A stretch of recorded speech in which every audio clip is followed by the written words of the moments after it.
Séptimo Piso. Conexión directa con los que mueven el mundo.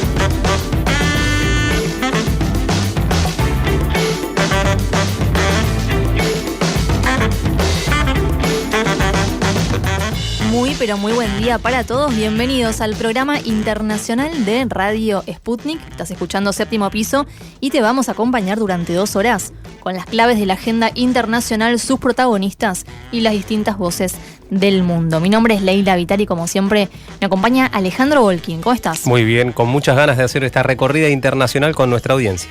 Así es, prepárate porque tenemos una agenda súper interesante el día de hoy. Y recordá además que para mantenerte bien informado tenés que ingresar a nuestro portal noticiaslatam.lat. Y recordá también que podés escuchar este y toda la programación completa de Sputnik en Apple Podcast o en Spotify, y también nos podés seguir en redes sociales. Estamos en Twitter y en Telegram como @SputnikMundo.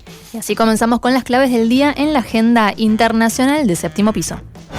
Infórmate de lo que sucede en el mundo. Séptimo Piso.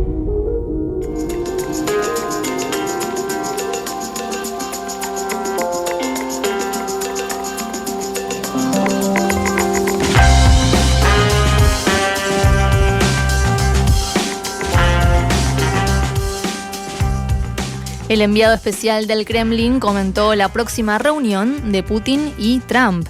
El próximo diálogo entre los presidentes de Rusia y Estados Unidos durante el cara a cara previsto para este viernes traerá esperanza, paz y seguridad global, declaró Kirill Dmitriev, representante especial de la presidencia rusa para la cooperación económica con países extranjeros. Los neoconservadores y otros belicistas no estarán contentos el 15 de agosto de 2025. El diálogo entre Putin y Trump traerá esperanza, paz y seguridad global, escribió Dmitriev en su cuenta de X. La reunión entre los mandatarios en Alaska será su primer encuentro personal desde 2019, cuando ambos se reunieron en el marco de la cumbre del G20 en Osaka, Japón. Además, será el primer viaje del presidente ruso a Estados Unidos en casi una década. El mandatario viajó a Nueva York en septiembre de 2015 para participar en el debate anual de la Asamblea General de la ONU.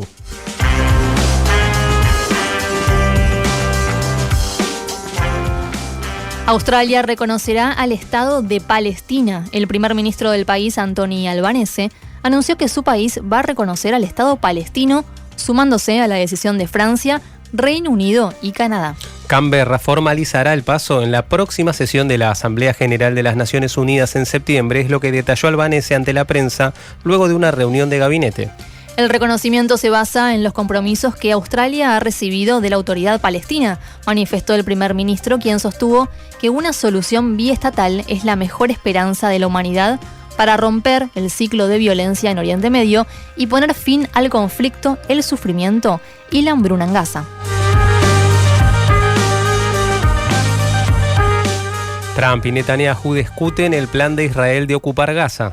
Ambos líderes mantuvieron una conversación telefónica el domingo para discutir el controvertido plan de gabinete de seguridad israelí para que el ejército tome el control de la franja de Gaza. Los dos hablaron sobre los planes de Israel para tomar el control de los bastiones restantes de Hamás en Gaza con el fin de lograr el fin de la guerra, la liberación de los rehenes y la derrota de Hamás, comunicó el primer ministro del país hebreo en su cuenta de X. El controvertido plan de Israel ha recibido fuertes críticas en el ámbito internacional y países como Turquía, China y Rusia expresaron su condena y rechazo. A esto también se suman tensiones dentro del propio gobierno israelí, así como el rechazo de la población civil. El sábado más de 100.000 personas salieron a las calles de Israel a protestar contra el plan para controlar la franja de Gaza.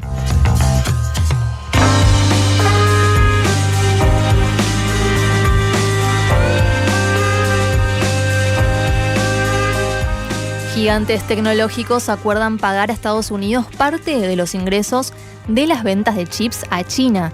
Las compañías tecnológicas Nvidia y Advanced Micro Devices, AMD, han acordado ceder al gobierno de Estados Unidos el 15% de los ingresos por la venta de chips en China. Los dos fabricantes de chips llegaron al acuerdo financiero con la administración Trump como condición para obtener las licencias de exportación al mercado chino otorgadas la semana pasada. Este último afirmó que Nvidia había acordado aportar el 15% de los ingresos por las ventas de chips H20 en el país asiático, al tiempo que AMD haría lo mismo por las adquisiciones de otros tipos de chips que exporta al gigante asiático.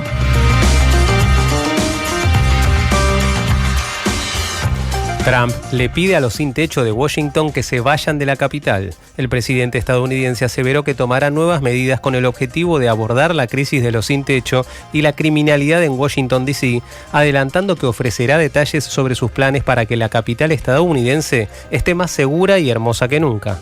Los sin techo tienen que marcharse inmediatamente. Les daremos lugar donde alojarse, pero lejos de la capital, escribió el presidente de Estados Unidos en su cuenta de The Truth Social. Con quienes delincan fue más tajante: delincuentes, ustedes no tienen que marcharse. Los meteremos en la cárcel, que es donde pertenecen. La semana pasada, Trump ordenó a las agencias federales de seguridad aumentar su presencia en las calles capitalinas durante 7 días, con la posibilidad de ampliar ese plazo. En la noche del viernes, organismos como el Servicio Secreto, el FBI y el Servicio de Marshals de Estados Unidos asignaron más de 120 agentes y oficiales adicionales para colaborar en las labores de seguridad en la urbe.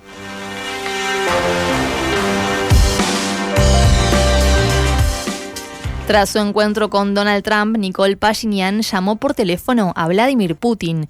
El tema central de la conversación, realizada por iniciativa de Ereván entre el presidente ruso y el primer ministro armenio, fue la reunión celebrada el pasado 8 de agosto en Estados Unidos entre los líderes de Azerbaiyán y Armenia, sobre la que Pashinyan informó detalladamente a Putin. El líder ruso, por su parte, destacó la importancia de las medidas que contribuyen a garantizar una paz duradera entre Ereván y Bakú y comentó los aspectos principales de su encuentro con el enviado especial del presidente estadounidense Steve Witkoff y los preparativos para la reunión con Donald Trump en Alaska el 15 de agosto. Séptimo piso, donde los puntos de vista se encuentran.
Estás escuchando Radio Sputnik.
Seguimos en Séptimo Piso recorriendo el mundo. Esta vez nos vamos a quedar cerquita, aquí en la región, porque hay un tema que, bueno, tiene relevancia a nivel global, es el Canal de Panamá. Exacto, que este viernes cumple un nuevo aniversario de su fundación. Recordemos, fue fundado el 15 de agosto, pero de 1914, y este es un aniversario bastante peculiar, porque creo que nunca estuvo tan en boga, y por lo menos en discusión y en tironeo, que en definitiva es parte de eso de lo que vamos a estar hablando. Al menos dos puertos, uno que está de un lado y del otro del canal. Hablamos de los puertos de Balboa y de Cristóbal, que fueron noticia desde que Donald Trump puso la mirada ahí y dijo: Panamá y su canal tienen que volver a ser norteamericanos, sí, o por lo menos nosotros tenemos que volver a recuperarlos, ¿no? Y hasta llegó en su momento a amenazar con una intervención militar en caso de que la situación no se resuelva como le parecía que se tenía que resolver. Lo cierto es que en realidad, bueno, hay muchos otros países operando también en uno de los tránsitos más importantes que hay en la región, ¿no? Con lo cual, en esa lógica... Es un paso bioceánico, es un paso estratégico. Absolutamente estratégico. El nivel de comercio que circula por allí es inmenso.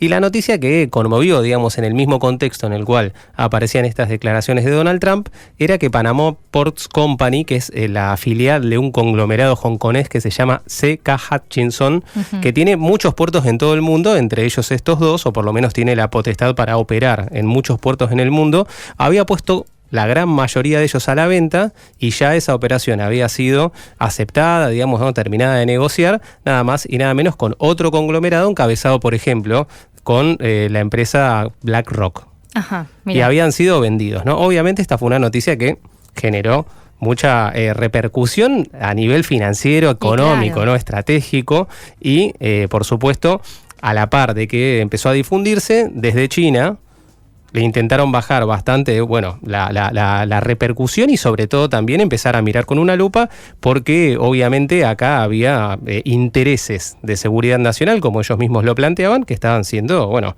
tocados, y en esa lógica le pusieron un freno, ¿no? En este caso, decíamos, el acuerdo de compraventa era del 90% de las acciones de esta empresa y del 80% del conglomerado que el conglomerado hongkonés posee en más de 40 puertos de más de 20 países.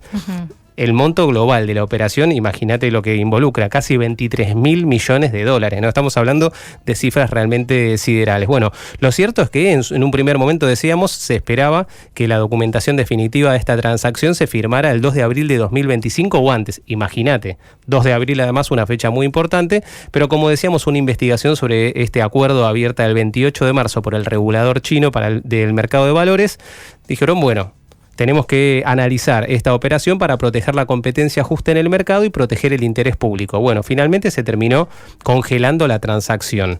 ¿Qué es lo que pasó? Bueno, que en los últimos días empezaron a aparecer no solo rumores, sino también algunas propuestas concretas de ver cómo se podía llegar a un acuerdo en relación a destrabar, claro, justamente esta venta. Y en un comunicado de comienzos de agosto, justamente, La empresa indicó que el proceso de venta de ciertos puertos de Hutchison Ports alrededor del mundo seguía su curso activo y no había concluido, es decir, no se había suspendido. El propio presidente de Panamá, Mulino, también dijo lo mismo. Dijo, yo tan enterado no estoy, se intentó despegar, fue un tema absolutamente candente, nunca creo que tuvo tanta repercusión el presidente como estos meses, ¿no? Y esas semanas en las cuales estuvo el tema en boga. Totalmente. Lo cierto es que dijo, bueno, yo me corro, pero lo único que puedo decir es que no es un tema cerrado, no lo den de baja. Y efectivamente C.K. Hutchison dijo que quiere incorporar a un inversor chino al comercio liderado por BlackRock para asegurar que justamente las autoridades reguladoras chinas van a autorizar la operación global de esta compraventa de puertos. Es decir,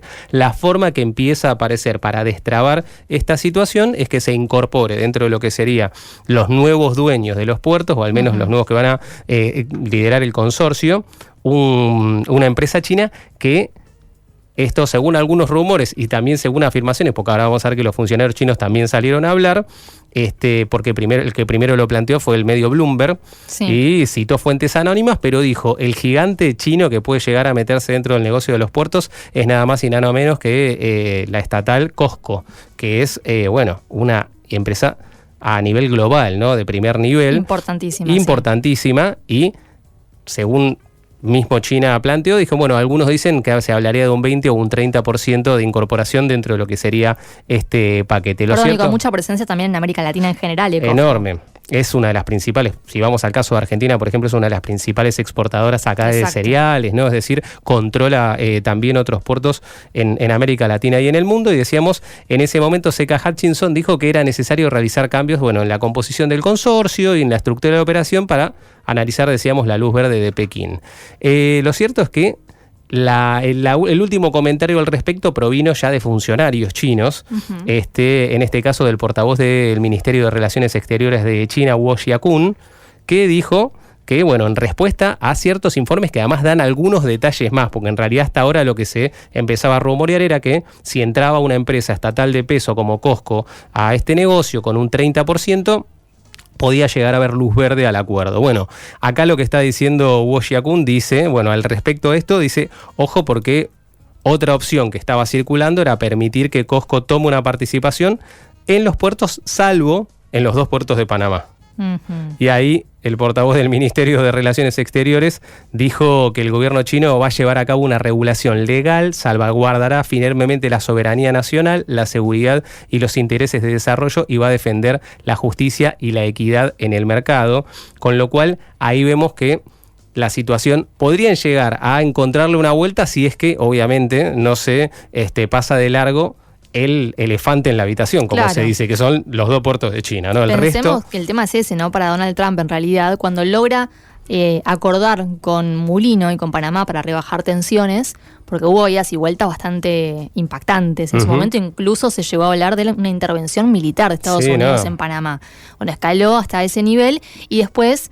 hubo acuerdos, por supuesto, que es un poco siempre la estrategia que tiene Donald Trump, ¿no? Empezar bien arriba para después ir negociando, y se hablaba mucho de, el desplazamiento de China, ¿no? De este lugar tan estratégico. Veremos ahora qué es lo que pasa y cuáles son las próximas jugadas en el tablero geopolítico, que es clave, insistimos, porque se trata de un paso bioceánico de muchísimo peso para el comercio internacional. Tal cual, y recordemos que la empresa en la cual casi de un día para el otro se estaba desprendiendo, ¿no?, de estos puertos, ya había renovado en el año 2020 una concesión por 25 años más, venía de una concesión de 25 años y tenía al menos 20 años más de una cesión garantizada de utilización de esos puertos, con lo cual está claro, es una discusión que, como decíamos, el propio Mulino terminó aclarando esta semana, dijo, hay mucha especulación de este tema, esa transacción está suspendida por lo que conozco, yo tengo mis serias dudas de la misma, pero está suspendida, no cancelada, es lo que dijo, y habrá que ver entonces si empieza a tener una resolución a partir también de esta información que está circulando y de la participación con un peso importante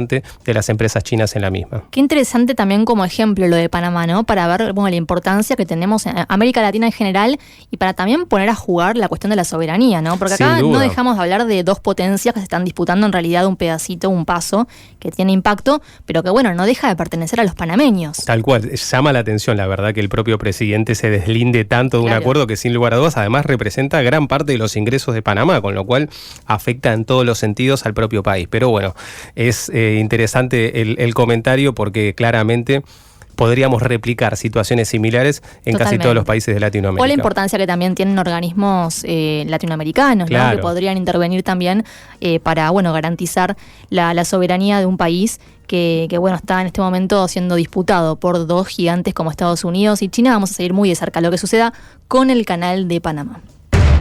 Séptimo piso, en la cima de la actualidad.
Séptimo piso, elevando el debate político y económico a un nuevo nivel.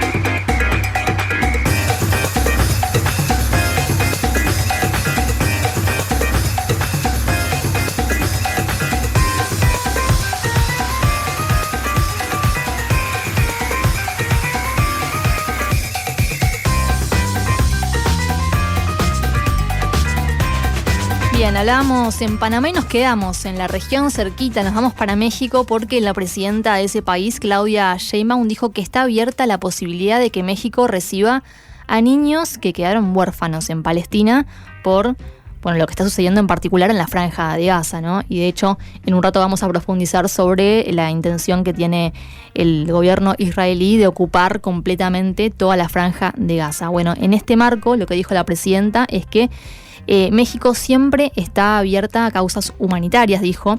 Siempre que tenga que ver con asuntos humanitarios, México abrirá la puerta.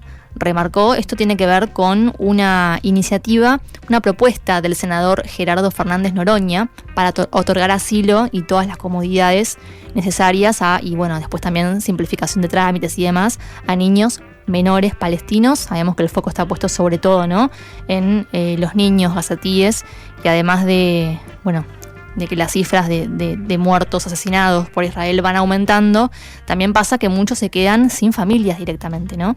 Completamente desamparados. Es tremenda la situación de los niños porque no tienen por un lado esa realidad y por el otro, ¿no?, la falta de comida y sus consecuencias, ¿no? Uh-huh. Digamos, son los principales afectados por la hambruna en Gaza, con lo Totalmente. Cual es una medida muy valiosa en términos también de poner un poco de humanidad en un contexto absolutamente deshumanizado. Es una medida que sería de emergencia, porque en realidad uno podría decir, pero los niños palestinos tienen derecho a estar en su territorio, ¿no?, como corresponde, pero en estas circunstancias donde vemos una total ineficacia de la comunidad internacional para intervenir, por lo menos para establecer un mínimo de humanidad, ¿no?, en este territorio tan castigado, bueno, aparecen estas propuestas.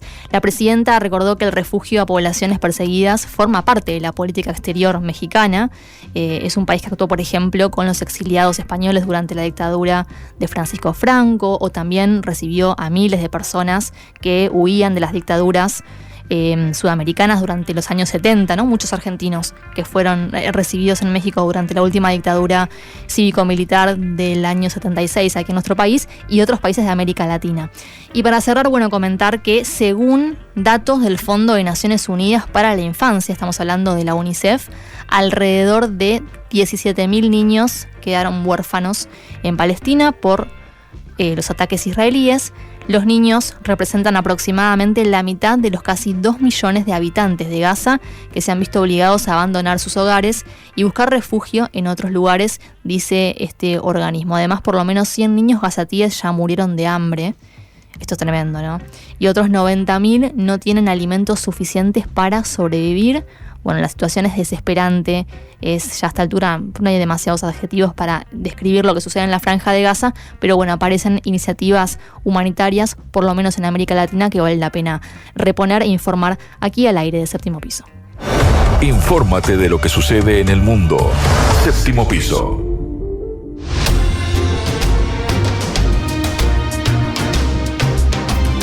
Estás escuchando Radio Sputnik.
piso, donde los puntos de vista se encuentran.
Séptimo piso, donde los puntos de vista se encuentran.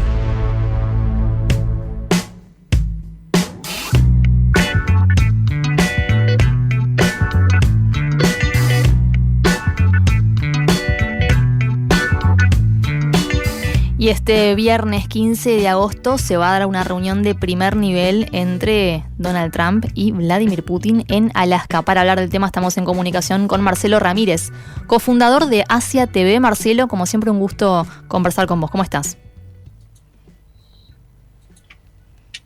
A ver si lo podemos reconectar a Marcelo Ramírez, cofundador de Asia TV, justamente para comentar lo que está sucediendo en estos días, ¿no?, de preparación para un encuentro que no se da desde hace mucho tiempo entre Putin y Donald Trump. Se dio durante el primer mandato de Donald Trump, pero después no hubo encuentros entre ambos mandatarios, que aparte tiene que ver, de fondo está la cuestión del conflicto ucraniano, ¿no? Estas idas y vueltas jugó en el medio por parte de la administración estadounidense. Es muy destacable, por un lado, no solamente saber ya que es el viernes el encuentro, sino también el lugar elegido, ¿no? Estábamos hablando de Alaska, un territorio norteamericano, pero también compartido históricamente con Rusia, y que además los une, ¿no? Como han dicho Exacto. También los propios funcionarios rusos, somos vecinos, ¿no? Y en ese sentido es simbólicamente muy importante también el lugar elegido para la reunión. Porque a veces el mapa al que estamos acostumbrados no nos ayuda a dimensionar, pero cual. La verdad es que están muy cerquita.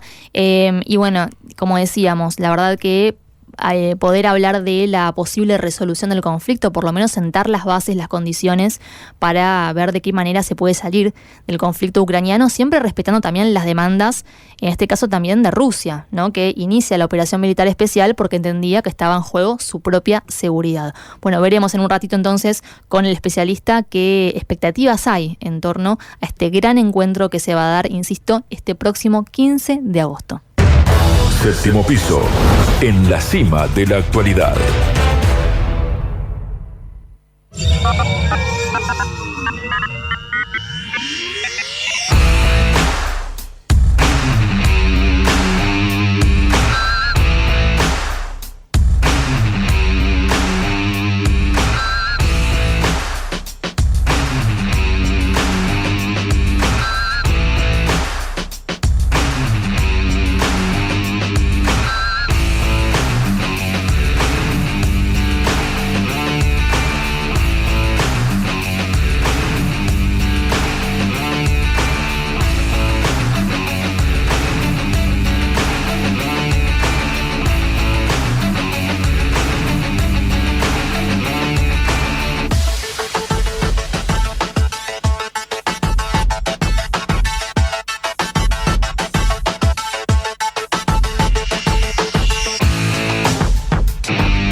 Estás escuchando Radio Sputnik.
Seguimos en Séptimo Piso y bueno, queremos conversar un poco acerca de esta gran reunión de primer nivel que se va a dar entre Putin y Donald Trump. Para eso le damos la bienvenida a Marcelo Ramírez, cofundador de Asia TV. Marcelo, ¿nos escuchas bien? Sí, ¿qué tal? ¿Cómo están? Muy bien, los escucho. Muy bien, gracias. Gracias por llamarme. Por favor, a vos, por tu tiempo con nosotros. Bueno, ¿qué expectativas hay de este gran encuentro que se va a dar este próximo 15 de agosto entre Vladimir Putin y Donald Trump?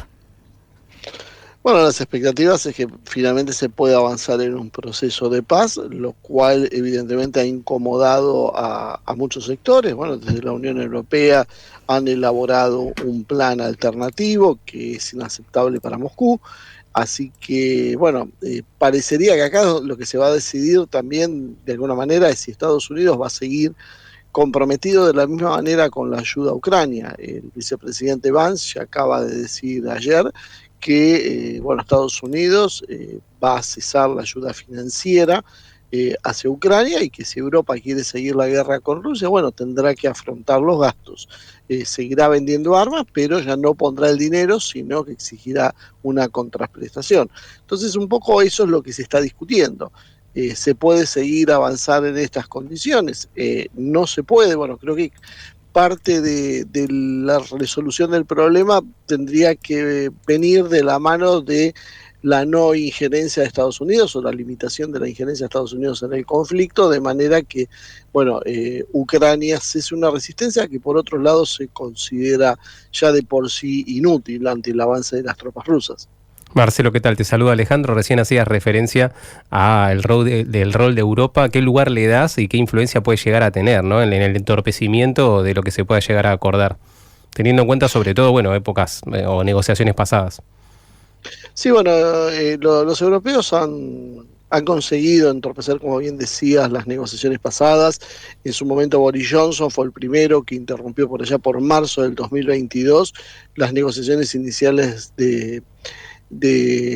con Zelensky y que se habían acordado de alguna manera. Inclusive Putin llegó a mostrar los borradores de esa reunión. Y esto se siguió repitiendo cada vez que se alcanzaba alguna posición cercana a la paz, donde se podía abrir algún tipo de esperanza. Aparecía algo generalmente desde el Reino Unido, pero acompañado con la Unión Europea, como para enlentecer, distorsionar, mal predisponer a las negociaciones. Bueno, esta no es la excepción, es una vez más que Europa va a intentar hacer lo mismo. Esta vez parecería que, bueno, que ya de alguna manera Rusia está preparada para esto, y creo que el mismo Trump tiene una determinación un poco más clara y es de preverse que, bueno, que va a tomar algún tipo de distancia de eso. Las capacidades europeas de por sí son limitadas, podría, sin la ayuda de Estados Unidos, sostener la guerra apenas algunos meses, no tiene capacidad ni militar ni financiera para poder sostener esta guerra como sí podría hacerlo Estados Unidos. Uh-huh. Ahora te consulto, Marcelo, en caso de que se estire, se retire Estados Unidos de este conflicto y ya no suministre de forma directa armamento al régimen de Kiev, pero venda ese armamento a la Unión Europea, porque ahí también, ¿no? Me parece que hay negocios que son clave para la administración de Donald Trump y de hecho ya se comprometió Europa a comprar mucho armamento de Estados Unidos. ¿En ese escenario es posible continuar con el conflicto por más tiempo? Es posible, yo diría, en Moscú se habla de algunos meses que puede llegar a resistir Ucrania. Ucrania está al borde de desmoronarse, el ejército ucraniano ya no tiene material humano ni siquiera para poder enfrentar los desafíos que vienen, porque se pueden comprar elementos militares que de todas formas creo que Occidente no produce suficiente, ni municiones ni equipos, pero por otro lado la escasez de mano de obra, la escasez de soldados es muy acuciante, no se logra paliar con mercenarios y evidentemente el ingreso de tropas directamente de la OTAN, bueno, eso ya sería una escalada mucho mayor que genera mucha división dentro de Europa, entonces se prevé como una posibilidad bastante lejana que realmente ese cuerpo expedicionario que en algún momento Francia y el Reino Unido barajaron como una posibilidad, efectivamente entre y esté en condiciones de chocar contra Rusia. Claro. Ahora, la realidad también demostró que a medida que pasa el tiempo, la situación es mucho más adversa, ¿no?, para los ucranianos, para Zelensky. ¿Por qué entonces esta actitud de, sostener, cueste lo que cueste, un conflicto que, insisto, a medida que pasa el tiempo, es cada vez peor para ellos? Bueno, si lo planteas desde el punto de vista ucraniano, del grupo de Zelensky, básicamente porque no tienen solución. Una vez que ellos pierdan el poder, van a ser juzgados, su destino no va a ser precisamente el mejor. Ya inclusive se está buscando un reemplazo, se habla de Zaluzhin para reemplazarlo a Zelensky. Evidentemente no tienen salida, la única posibilidad es la fuga hacia adelante y tratar de generar un compromiso de Occidente que les permita sostener esto más tiempo y conseguir algún tipo de negociación. Inclusive tan grave es la situación que hay versiones de que los grupos neonazis como los restos del regimiento Azov estarían preparando un golpe de Estado contra Zelensky en caso de que se intente hacer algún tipo de negociación de paz. O sea, básicamente no tiene salida por ese lado. Bien, la pregunta se la podrían hacer también los europeos, Bruselas, por qué razón insiste en una guerra con Rusia cuando esto los está afectando económicamente y los pone al umbral de una guerra que puede tener características nucleares con la mayor potencia del mundo, lo cual parece un sinsentido. Marcelo, se está, digamos, especulando también con que el temario exceda la situación ucraniana. ¿Cuáles te parece, en caso de que coincidas, puntos que pueden llegar a abordarse en la reunión entre ambos presidentes? Bueno, son muchas cosas las que tiene que poner sobre la mesa Rusia, porque acá el problema no es Ucrania en sí, sino es el avance de la OTAN. Entonces el primer punto tendríamos que discutir es qué es lo que va a pasar, por ejemplo, con los países bálticos, la actitud de Polonia, Alemania, que prácticamente se declaran guerra ya con Rusia. Entonces habría que frenar los ímpetus de la OTAN, retroceder a las fronteras de Europa Occidental, y por otro lado también está pendiente la resolución, por un lado de las sanciones contra Rusia, la cuestión petrolera específicamente, y además de eso tenemos esos más de 300.000 millones de dólares incautados, 2/3 aproximadamente por la Unión Europea, que Rusia reclama que le sean de vuelta y que se están utilizando como una especie de fondo para sostener la guerra ucraniana. Bueno, estas son algunas de las cuestiones que habría que discutir. En definitiva, el trasfondo de todo esto es que se está generando un nuevo orden mundial, un orden económico, político, diplomático, etc. Discutir esos términos en los que plantea Rusia, donde se reconozca la emergencia de un mundo multipolar y el cese de la posición hegemónica de Occidente. Ese es el tema central a discutir y creo que es lo que dificulta y lo que subyace en realidad detrás de la guerra ucraniana. Marcelo, además de los europeos dentro de Estados Unidos y hasta te diría del propio gobierno de Donald Trump, había una presión y sigue habiendo para sostener el conflicto y entiendo que, bueno, la mirada de Donald Trump es distinta, ¿no? En ese sentido, ¿qué elementos crees que lo pueden haber llevado a él también a volver a pararse o a distanciarse de esos sectores en torno a este encuentro que se va a realizar? Yo creo que lo que pasa es que Trump estaba muy convencido de su poder y que su sola presencia iba a forzar una negociación. Bueno, esto no fue así, no pudo ni siquiera controlar a Zelensky. Recordemos los episodios esos en la Casa Blanca con esa discusión pública entre Trump, Zelensky y Vance, y esto lo llevó a endurecer posiciones en algún momento contra lo esperado. Pero también Trump empezó a tener problemas con la base de MAGA, el Make America Great Again. Básicamente es un movimiento mucho más antiguo que Trump, es un movimiento que podíamos rastrear de los inicios de los propios Estados Unidos, que es esa posición más aislacionista y que está en contra de la intervención en el extranjero. Y esa misma gente lo había apoyado a Trump con la idea de salir de las guerras, no meterse en nuevas guerras. Entonces creo que eso es lo que ha llevado a que de alguna manera se vaya torciendo la voluntad, sobre todo ante el hecho fáctico de que la guerra se está perdiendo. La opinión en general de los expertos militares es que aún con todo el apoyo de Estados Unidos, solo se puede prolongar, retrasar un final anunciado. Ucrania va a ser derrotada militarmente y ahora solo resta encontrar una forma digna de presentar esto que no parezca una derrota de toda la línea occidental y que además precipite una especie de efecto dominó en contra de Occidente, donde muchas naciones comiencen a preguntarse si este Occidente es tan fuerte y tan poderoso como era en el pasado, y por lo tanto empiecen a aparecer otro tipo de aspiraciones y otro tipo de rebeldías. Creo que ese es el problema mayor que hoy tiene Estados Unidos y que tiene el propio Trump. ¿Cómo contener esto? ¿Cómo, por ejemplo, que esto no arrastre a una desdolarización del mundo que mine el poderío de Estados Unidos? Clarísimo, Marcelo. Muchísimas gracias por tu tiempo con Radio Sputnik. No, gracias a ustedes. Ahí pasaba el cofundador de Asia TV, Marcelo Ramírez.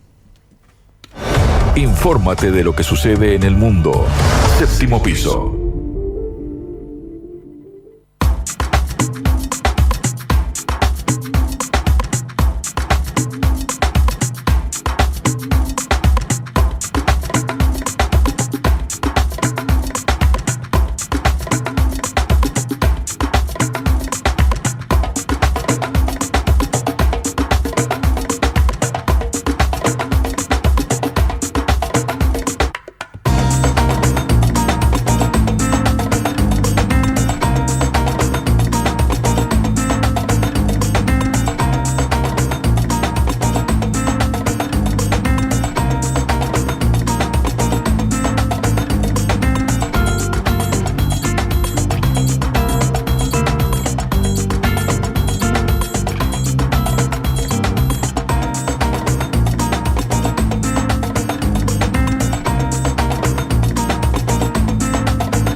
Piso, donde los puntos de vista se encuentran.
Viajamos con Sputnik alrededor del mundo.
¿Qué pasa en tu ciudad, en tu país, en el mundo que te rodea? Radio Sputnik te informa todo el día.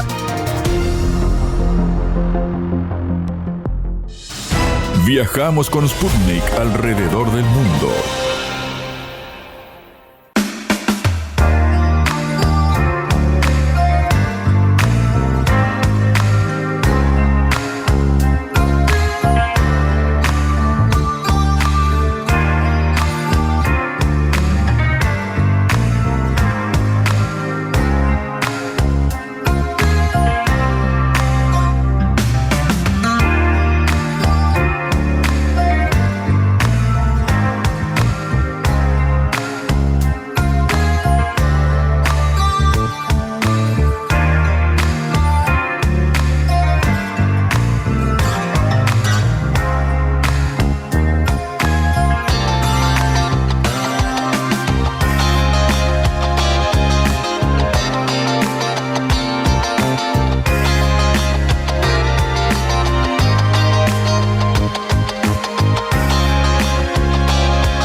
Séptimo piso y ahora vamos a ir para Medio Oriente para comentar lo que está sucediendo en Israel y la Franja de Gaza. Para hablar del tema estamos en comunicación con Darío Teitelbaum, el expresidente de la Unión Mundial de Meretz. Darío, bienvenido, muchas gracias por tu tiempo.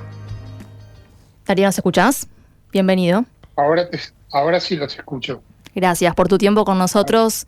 Darío, bueno, hubo una movilización muy importante el sábado allí en Tel Aviv, liderada, ¿no?, por los familiares de los rehenes que todavía siguen allí en la Franja de Gaza, y todo esto en medio de la operación militar que lanzó el gobierno de Netanyahu en la Franja de Gaza para ocuparla totalmente. Contanos cómo estás analizando la situación allí. Bueno, primero que nada, yo creo que la capacidad de resistencia del público israelí en esta situación es admirable. Yo no estoy seguro que hay un consenso político entre todos los manifestantes o los que apoyan las manifestaciones, ya que aquí se cruza también el tema de los rehenes, el tema de la continuación de la guerra en la Franja de Gaza y otras cosas que tienen que ver con las internas políticas de Israel. Pero creo que teniendo en cuenta que ya llevamos 675 días después del 7 de octubre del 2023, la población israelí sigue gritando a su gobierno en su gran mayoría, sí en la calle, sí por medio de encuestas, que queremos a los rehenes de vuelta y queremos frenar la tragedia humanitaria en Gaza. Darío, ¿qué tal? Te saluda Alejandro aquí. ¿A qué le atribuís la dificultad para poder conseguir que los rehenes vuelvan a Israel en el marco de un Estado que ha sido muy eficaz en las operaciones militares que ha tenido en la región, descabezando justamente a diversos grupos como Hamas, Hezbollah y de hecho a altos dirigentes iraníes? ¿Por qué crees que no puede tener una tarea que es bastante más sencilla en términos también hasta militares? Todo lo que hizo en el norte, en Siria y en Irán, lo hizo con la absoluta libertad de no tener ahí rehenes. Es decir, que no hayan israelíes que corran riesgo. Habiendo dicho esto, yo creo que estamos tratando con bestias humanas. Quien vio las imágenes de los rehenes desnutridos como si hubieran salido de un campo de concentración, no puede denominar de otra manera al Hamas, el Hamas que está haciendo todo lo posible para poder mantener el poder en la Franja de Gaza, pensando y teniendo en cuenta que la única carta que tienen para jugar en la mano para esto son justamente los rehenes israelíes y su propio pueblo. Uh-huh. Darío, ¿cómo estás analizando? Bueno, a nivel interno un poco comentabas, ¿no?, que hubo protestas contra el gobierno de Netanyahu, pero a nivel político, ¿lo ves fortalecido ante este escenario? ¿O fue mermando ese poder de gestión al frente del Estado hebreo? Mira, yo creo que el ataque a Irán lo fortaleció a Netanyahu. Se trata realmente de un ataque histórico, pero está en merma inmediata. La gente ya está hastiada de las mentiras de Netanyahu y de las medias verdades de Netanyahu, y especialmente está hastiada de un punto. Esta guerra no tiene un objetivo claro. Los objetivos de la guerra cambian. Tenemos más de 120.000 reservistas en este momento alistados, y el permiso para alistar 320.000 más, y se preguntan exactamente por qué la guerra continúa. Y yo creo que la guerra continúa, quizás esto suene controversial, como israelí, por la continuación de Netanyahu en el poder. En ese sentido, hay alguna similitud entre los objetivos del Hamas y los objetivos de Netanyahu, que son evidentemente contrarios a nivel bélico, pero que podemos decir que Netanyahu trata de esta manera de extender la guerra esta lo máximo posible. Darío, en el contexto de las últimas semanas y de las imágenes que también aparecen allí en Gaza, de desnutrición también de los niños sobre todo, han aparecido diversos países que están planteando el reconocimiento del Estado palestino en la próxima Asamblea de la ONU. ¿Qué opinión te merece y qué repercusión tuvo al interior del Estado de Israel? Para mí es chocolate para la noticia. Yo participé en diálogo con la OLP en 1984, que estaba basado en el reconocimiento israelí de un Estado palestino, sin fijar exactamente cómo va a ser en el futuro, sin entrar al detalle. Pero es obvio que un Estado palestino también es positivo para Israel. ¿En qué sentido?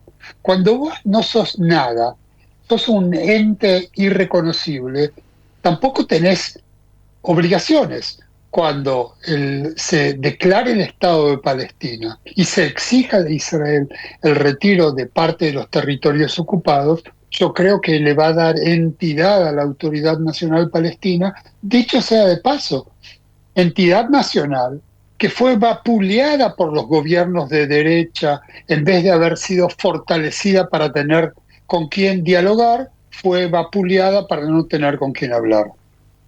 Bien, o sea que la solución de los dos estados pensás que podría ser positiva también para lograr una paz a largo plazo en la región. Yo creo que sin ninguna duda la propia declaración va a comenzar una clase de mecánica positiva. Ahora, esto significa también que la Autoridad Nacional Palestina entra también en compromisos, tiene también obligaciones, como por ejemplo el desarme de Gaza. Quiere decir, no es solamente la alegría de que haya un Estado palestino o falta de alegría. Estamos hablando de términos concretos, no estamos seguramente hablando de la gran idiotez que repite parte de la izquierda irresponsable en Argentina, del mar hasta del río hasta el mar, solo Palestina estará. Eso es un llamado genocidio. Bien, Darío, gracias por tu tiempo.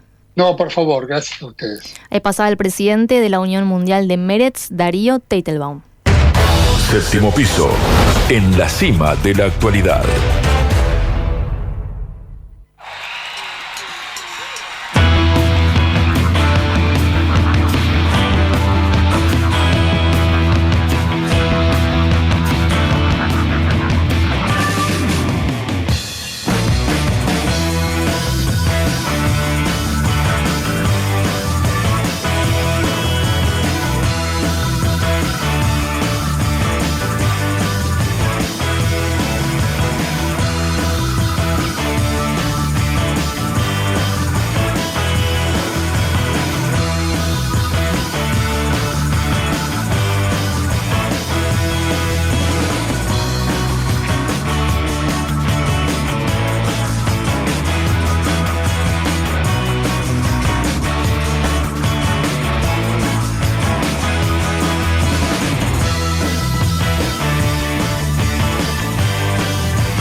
Viajamos con Sputnik alrededor del mundo.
Radio Sputnik te acompaña todo el día para mantenerte bien informado por Concepto FM.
Séptimo piso, donde los puntos de vista se encuentran.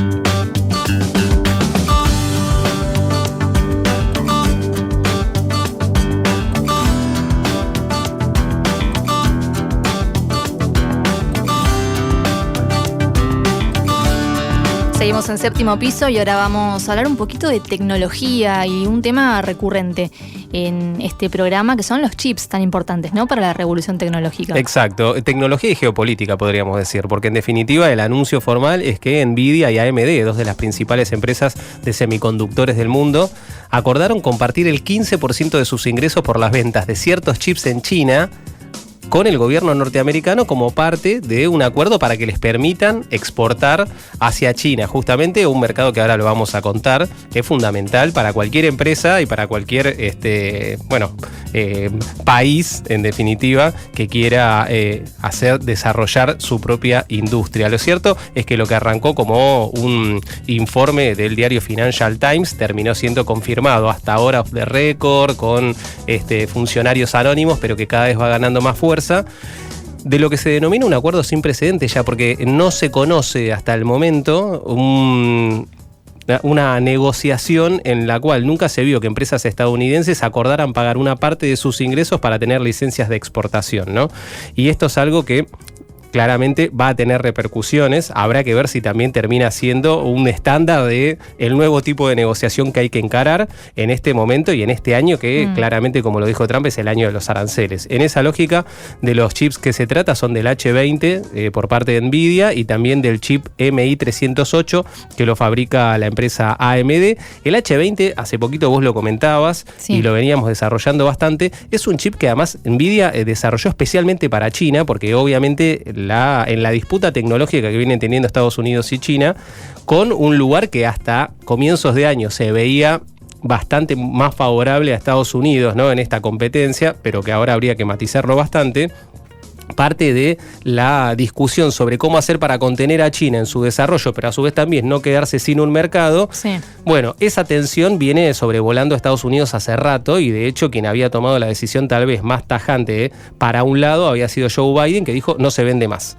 Exactamente. Entonces lo que hizo Nvidia en ese momento fue decir, bueno, vamos a armar unos chips específicos que cumplan con las restricciones que nos pide Estados Unidos, el Estado, para no favorecer la tecnología de China, pero que al mismo tiempo le sirvan a China y podamos hacernos de ese gran mercado tan importante, ¿no?, para cualquier país del mundo, pero en particular para Nvidia. Así que habían elaborado los H20. Exacto, pero en abril de este año Trump, en el medio de las negociaciones, en el momento más álgido, donde todavía ni se vislumbraba la mesa de negociación que finalmente se terminó acordando, dijo, se suspende la exportación de H20. Bueno, en ese momento, y en todos los anteriores también, lo que se alegó fue la seguridad nacional, ¿no? Esas dos palabras que han sido nombradas varias veces. Bueno, lo cierto es que ahora vamos viendo que se matiza un poquito, ¿no? Porque está claro que este levantamiento a las restricciones por dinero es lo que ya varios analistas han denominado casi un peaje.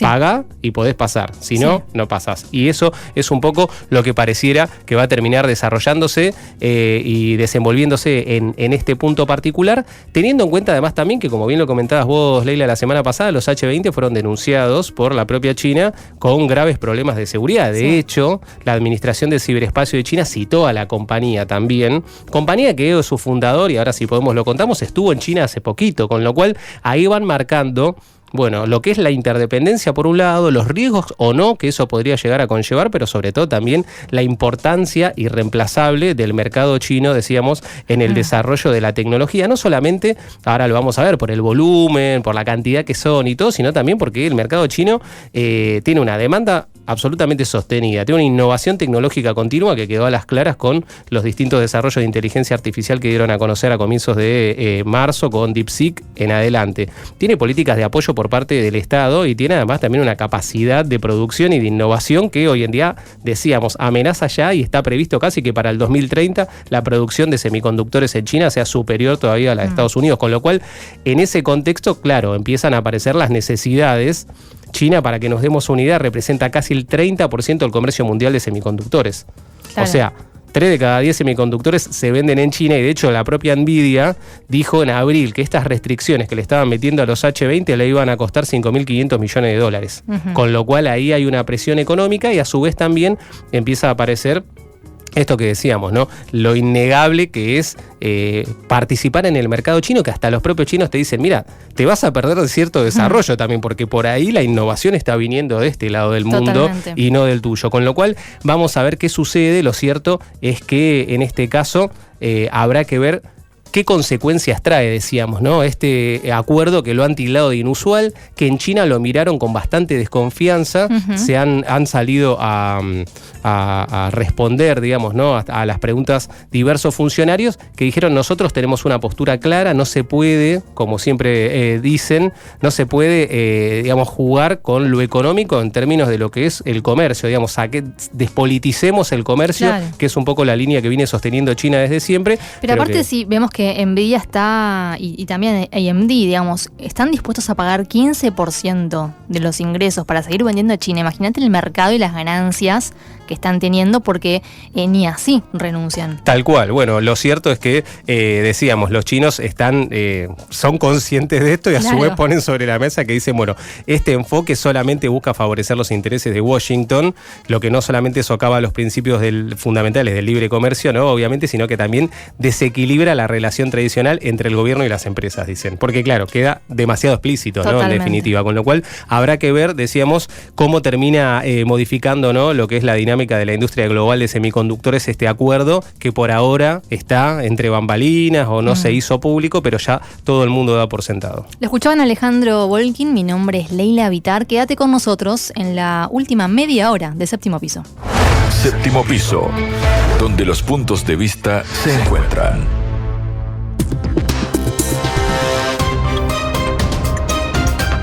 Radio Sputnik te acompaña todo el día para mantenerte bien informado.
¿Qué pasa en China, Rusia, Europa, Estados Unidos? Nos vamos de viaje por el planeta.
Séptimo Piso, donde los puntos de vista se encuentran.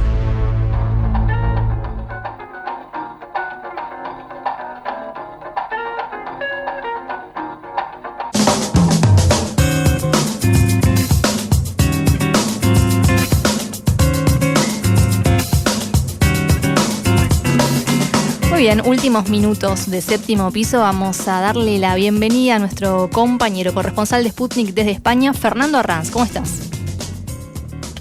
¿Qué tal? Pues muy bien, muy acalorado con la ola de calor anómala que nos azota desde hace ya 8 días. Ajá. Y que parece que no tiene fin. ¿Cuántos 41 grados? Uy. Incendios por todas partes, hasta campings desalojados.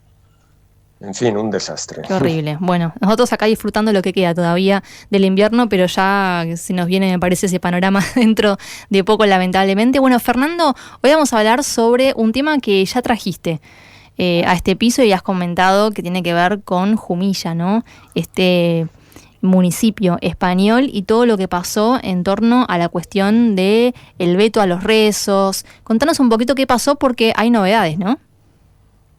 Sí, digamos que una polémica municipal en la ciudad de Jumilla, que está en la provincia de Murcia, en el sureste mediterráneo español, pues una polémica local ha ido, digamos, agrandándose hasta estallar pues, en una pelea política a nivel nacional.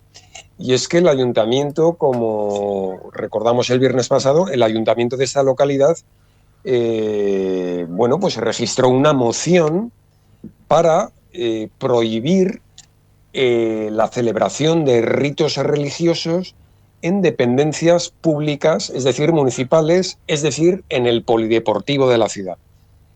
Con lo cual, pues se tenía, digamos, en el punto de mira la celebración, como venía sucediéndose en los últimos años, de ritos musulmanes, en este caso, pues la fiesta del Cordero y el fin del Ramadán.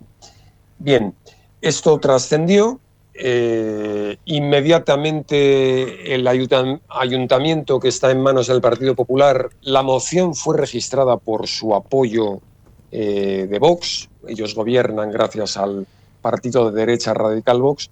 Bien, pues intentaron suavizar un poco el texto diciendo que no estaba, planteado como objetivo la comunidad musulmana en sí. Y entonces, al hacerlo extensivo a todo el mundo, digamos, pues incurrieron, en la conculcación directamente del artículo 16 de la Constitución española, que es la que garantiza la libertad de culto. Bien, pues digamos que el problema se ha ido extendiendo y entonces ya el gobierno de la nación se ha metido en medio.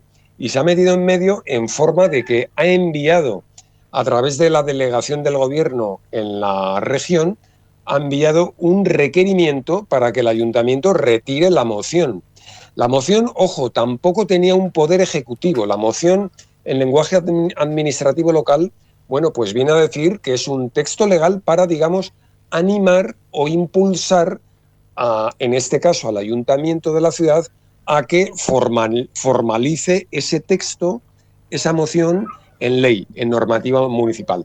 Lo que pasa que, claro, el requerimiento del gobierno de la nación tiene ya, mucha fuerza, tanto legal como, evidentemente, a nivel mediático. Es decir, ahora el ayuntamiento tiene dos opciones: o hacer caso al gobierno y retirar esa moción, o mejor dicho, dejar pasar la moción, es decir, no darle ningún paso, ningún trámite más hacia su plasmación normativa, o que sigan adelante y entonces ahí el gobierno pues ya les denuncia ante los tribunales y claro, pues ahí los tribunales van a fallar que es inconstitucional.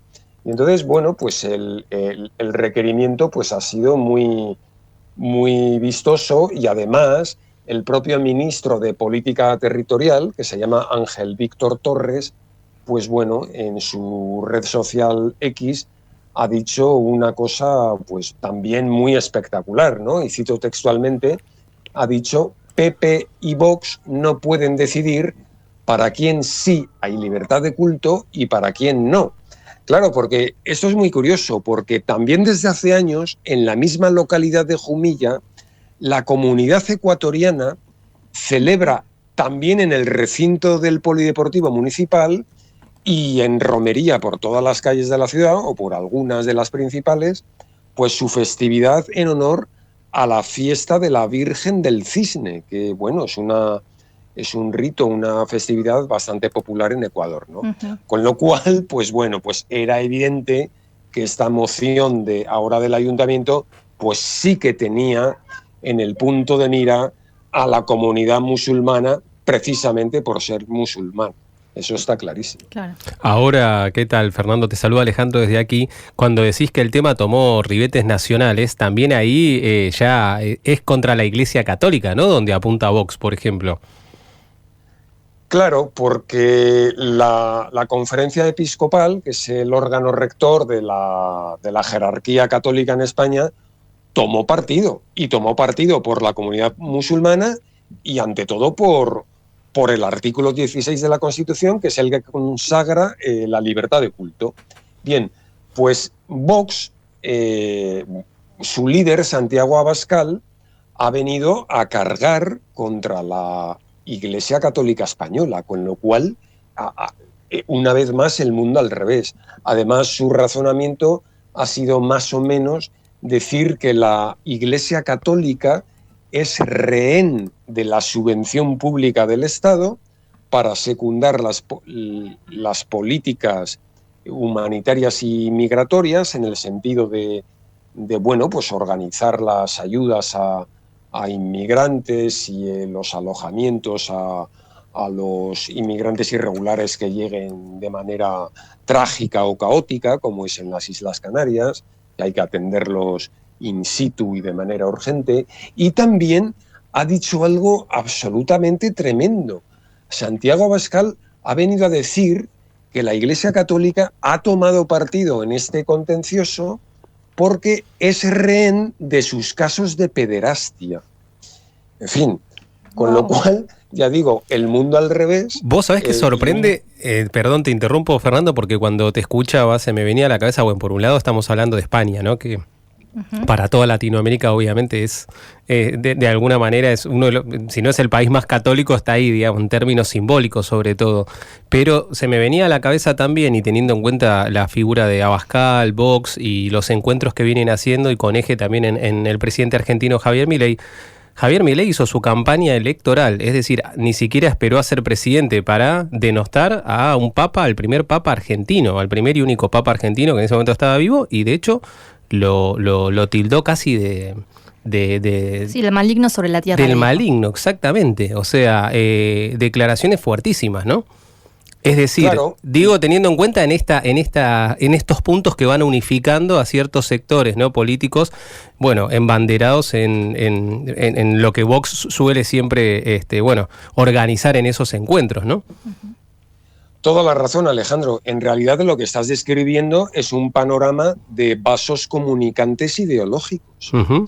Porque la reacción de Santiago Abascal y Vox, pues como bien describes, ha sido muy similar a la que en su momento adoptó Javier Milei respecto a Jorge Bergoglio. Uh-huh. Y claro, es como, llegados a esta situación, es como si a la derecha más radical española le molestara la labor humanitaria, es decir, la labor genuinamente cristiana de la Iglesia Católica. Con lo cual, bueno, pues es un poco una situación, no sé cómo describirla, kafkiana, surrealista, pero que bien, quizá vaya todo, como muy bien apuntas, vaya todo con cierta hoja de ruta. Es decir, esta gente está clarísimo que no está improvisando. Evidentemente Vox quiere seguir influyendo en el Partido Popular, en tanto en cuanto sabe que más tarde o temprano van a llegar al poder aquí en España. Me refiero al Partido Popular, pero el Partido Popular lo hará gracias también al apoyo decisivo de Vox, claro, sin ninguna duda.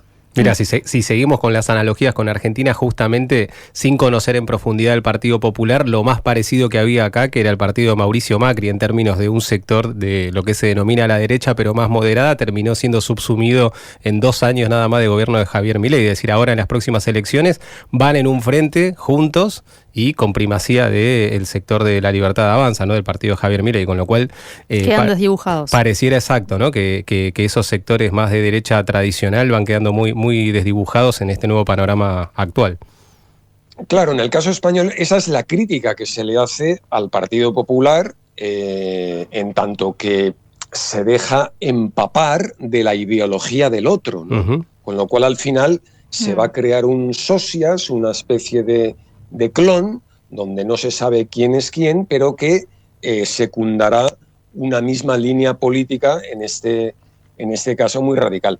En cualquier caso, el Partido Popular ha venido a decir a alguno de sus representantes, porque es agosto, es el verano boreal aquí en Europa, bueno, y los segundos espadas, por así decirlo, los segundos cargos, los menos visibles, bueno, de todos modos vamos a tranquilizarnos, el gobierno está sacando tajada política de esta confrontación, uh-huh. Vale, muy bien, puede ser, pero ellos también han secundado pasos en ese mismo sentido para sacar un dividendo político, porque, claro, quitarle importancia cuando ellos mismos han sido los que han suavizado la propia moción del ayuntamiento, e incluso en otros territorios, otros líderes regionales, como en el caso de Cataluña del Partido Popular, han suscrito la validez de la moción y han pedido replicarla, pues bueno, pues quizás estamos en un contexto en el que tanto PSOE como PP, evidentemente, cada uno, como se dice, pues quiere barrer para casa, y claro que cada uno está intentando sacar rédito político de esta situación. Claro. Fernando, no te quiero despedir sin que antes me comentes, bueno, las repercusiones en Europa de lo que va a ser esta reunión entre Vladimir Putin y Donald Trump. Bien, pues ahí está cundiendo un nerviosismo tremendo en la Unión Europea. Es evidente, es decir, no hay que ser ningún avezado analista político ni estudioso de la geoestrategia y la geopolítica para convenir en que la dirección europea, la Comisión y la alta representante de la política exterior, pues están realmente nerviosos porque se quedan fuera de la reunión, evidentemente. Y además en un momento en el que la Unión Europea ha sido institucionalmente ninguneada por Estados Unidos tras la suscripción del acuerdo arancelario. Y entonces, bien, pues la reunión del viernes que viene en Alaska entre Putin y Trump, pues ellos no están allí. Y no están allí, y entonces hoy lunes pues ha empezado a haber una serie de movimientos, y Kaja Kallas, la alta representante de la política exterior, la jefa de la diplomacia europea, pues ha intentado armar una reunión virtual a nivel de ministros de exteriores de la Unión Europea, uh-huh. Y pues ahí han dicho que hay que, digamos, convenir una posición única y hacerle entender a Donald Trump que nada de lo que se acuerde el viernes puede dejar fuera a la Unión Europea y a Ucrania, o por lo menos no tenerlas en cuenta. Claro, es una, digamos, es una proposición, pero yo la entiendo, no sé, igual estoy confundido, como casi ya ejercida desde el terreno de la súplica. Claro. Y claro, por eso he apuntado yo antes al contexto donde nos movemos, que es que la Unión Europea ahora mismo está totalmente humillada por Donald Trump. Bueno, tanto es así que, claro, hoy evidentemente esta reunión pues ha sucedido, y entonces el que ha tomado, digamos, la batuta, la dirigencia de esta proposición ha sido el canciller federal Friedrich Merz. Uh-huh. Y entonces, pues, Friedrich Merz ha logrado que Donald Trump tenga con ellos, con ciertos países de la Unión Europea, entre los que no va a estar España, por cierto, una reunión virtual antes de la de Alaska el viernes. Es decir, este miércoles hay una serie de países que son Alemania, Finlandia, Francia, Reino Unido, que, ojo, no está dentro de la Unión Europea, Italia, Polonia, la propia Ucrania y Estados Unidos van a tener una, digamos, reunión virtual previa. Y ahí van a estar también, aparte de los jefes de Estado y de Gobierno de estos países que he citado, pues van a estar también Ursula von der Leyen, el secretario general de la OTAN, Mark Rutte, y el presidente del Consejo Europeo, el portugués Antonio Costa. Entonces, bien, pues le van a rogar una vez más a Donald Trump que no los deje fuera.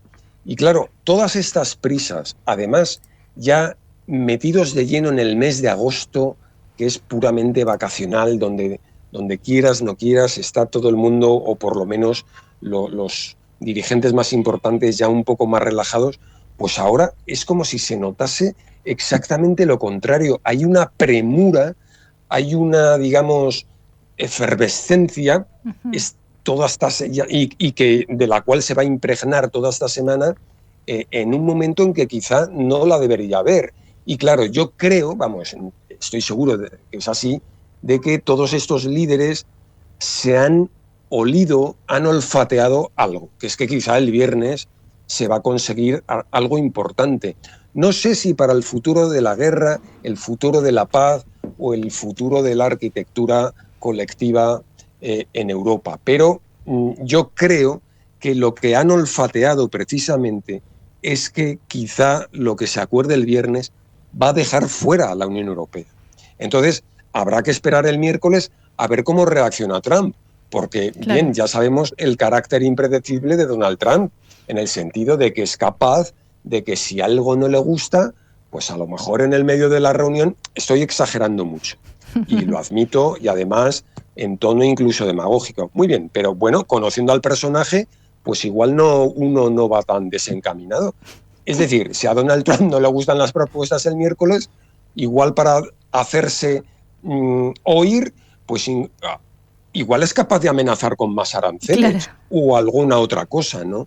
Entonces, en cualquier caso, quiero decir que todo esto tiene un matiz de anormalidad por la que se ha movido toda esta élite política europea, y yo creo que es porque tienen un miedo incluso razonable ante lo que va a pasar este miércoles, que es que de algún modo se van a quedar fuera, y si se meten dentro, yo creo que va a ser de modo testimonial, pero una vez más la Unión Europea digamos que sigue un escalón por debajo de las grandes decisiones en este momento del conflicto. Es evidente. Estaremos aquí entonces el miércoles para analizarlo con vos. Muchas gracias, Fernando.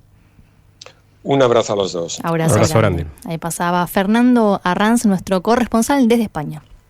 Radio Sputnik te acompaña todo el día para mantenerte bien informado por Concepto FM.